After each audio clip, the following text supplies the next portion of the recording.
예, 제가 첫 번째 진단해 드릴 종목은 AD 테크놀로지네요. 예, 28,000원에 30% 매수하신 분인데요.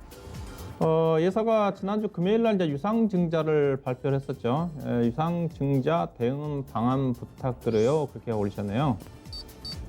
현금도 보유하고 있다고 그렇게 하셨어요. 예사가 이제 지난주 금요일 날 주가가 급등하고 난 다음에 장 끝나고 이제 유상증자 30%를 발표를 해서 오늘 거의 10% 가까이 주가가 하락을 했어요. 10% 넘게 하락을 했는데,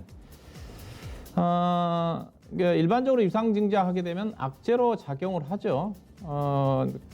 이게 본래 이제 기업이 성장하는 데 있어서 필요한 자금을 조달하기 위한 방법은 크게 세 가지가 있죠. 신용이 좋으면 은행을 통해서 저리로 차입을 하는 방법이 있을 거고, 그 다음에 이제 제3자 배정을 주주가 아닌 제3자를 대상으로 해가지고 자금을 조달하는 방법, 그 다음에 AD 테크놀로지처럼 주주들을 대상으로 해가지고 주주가 가지고 있는 보유주식 비율에 따라 가지고 유상증자를 통해서 자금을 조달하는 방법이 있습니다. 대체적으로 정상적인 방법 자체는 자금 조달 방법은 여기 가서 은행을 통해서 저리로 조달할 수 있겠지만은 가급적 주주들을 대상으로 해서 자금 조달하는 게 정상적이거든요. 근데 어느 시점에선가 우리나라는 주주들을 대상으로 해서 유상증자하게 되면 주가가 급락하는 경우가 많습니다. 90년대까지만 한다 하더라도요. 유상증자가 비일비재했거든요. 삼성전자, LG전자 같은 경우도 유상증자를 1년에 10%, 20% 했었으니까. 근데 그때는 악재로 작용하지 않았었어요. 왜냐하면 그 당시에는 이제 한참 90년도 같은 경우 성장하는 쪽이었기 때문에 계속적으로 자본금을 늘리면서 주주들한테 자금을 조달했었거든요. 근데 2000년도 중반 넘어서는 유상증자를 안 하다 보니까 유상증자를 하는 기업들이 오히려 자금이 안 좋아가지고 회사가 문제가 있는가 보구나. 이제 그런 쪽으로 인식이 퍼져서 그런지 몰라도 유상증자를 하게 되면 주주들 대상으로 유상증자하면 주가가 급락하는 경우가 많이 나타나고 있어요. 이게 정상적입니다. 왜냐하면 제3자 배정이라든가 전환사채도 자금 조달이 있네요. 있는데 그런 경우는 기존 주주들의 어떤 주가 희석 요인으로 작용을 하면서 기존 주주들한테는 별로 혜택을 못 받거든요. 물론 그 자금을 조달을 통해 가지고 그 자금 가지고 회사에 시설 투자를 늘린다든가 그러면서 생산 활동을 캐파를 늘린다든가 그러면 이제 기존 주주들한테 혜택이 좀 되겠지만은 하여튼 그래서 유상증자를 기업들이 자주 안 합니다. 그러다 보니까 전환사채라든가 신주인수권부라든가 제3자 배정을 통해서 증자를 하는데 AD 테크놀로지는 이제 주주들을 대상으로 증자를 했어요. 그래서 이게 증자를 할 때 자금 조달 성격을 봐야 됩니다. 이제 호재로 보느냐, 악재로 보느냐. AD 테크놀로지는 호재로 보시면 돼요. 이거는 증자 받으셔야 됩니다. 왜 그러냐면 AD 테크놀로지는 지금 삼성전자의 시스템 반도체 쪽에 메인 밴드로 성장하기 위해서 돈이 필요하거든요. 삼성전자 어차피 회사는 성장은 거의 정해져 있습니다. 삼성전자 시스템 반도체 칩립스 회사로 회사가 작년도 12월 14일인가에 등록이 돼 있기 때문에 그래서 삼성전자의 적극적인 시스템 반도체 영역 확대에 따라서 가장 수혜를 받을 건데 증설을 해야 되잖아요. 앞으로. 그러기 위해서는 돈이 필요한 겁니다.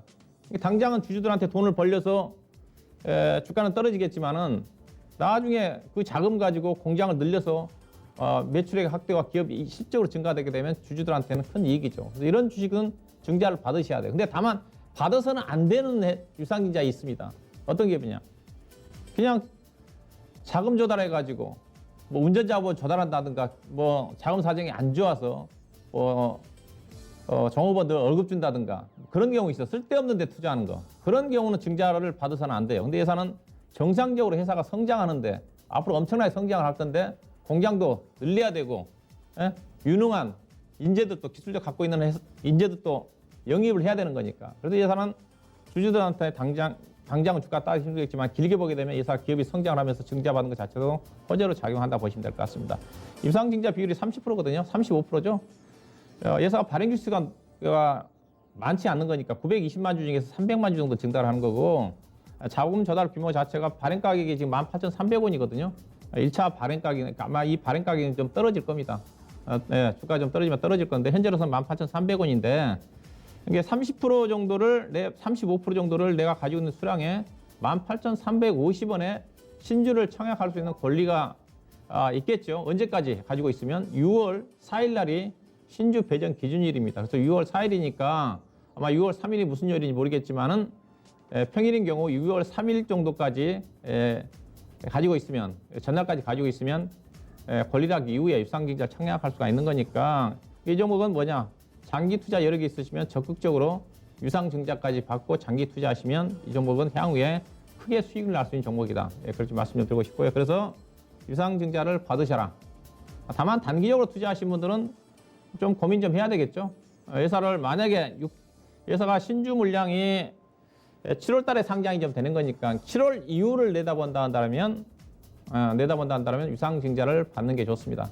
그렇지 않고 나는 단기적인 관점에 접근한다 그러면 유상증자 신주 물량 나올 때까지가 주가가 바로 가기가 쉽지가 않습니다. 그러신 분들은 증자를 받지 마시고 나는 7월 달 이후에 회사 성장성을 보고 좀 6개월 이후까지 가져간다 그러면 회사는 아마 크게 기대할 수 있는 주식이니까 그런 관점에서 증자까지 받으시라 그렇게 말씀 좀 드리고 싶고요. 일단은 주가는 유상증자 물량이 좀 권리가 되는 시점까지는 주가가 강하게 상승하기 어렵습니다. 주가는 아마 23,000원대에서 최근에 주가가 3만원대인데 그 사이에서 움직임이 전개될 거고요.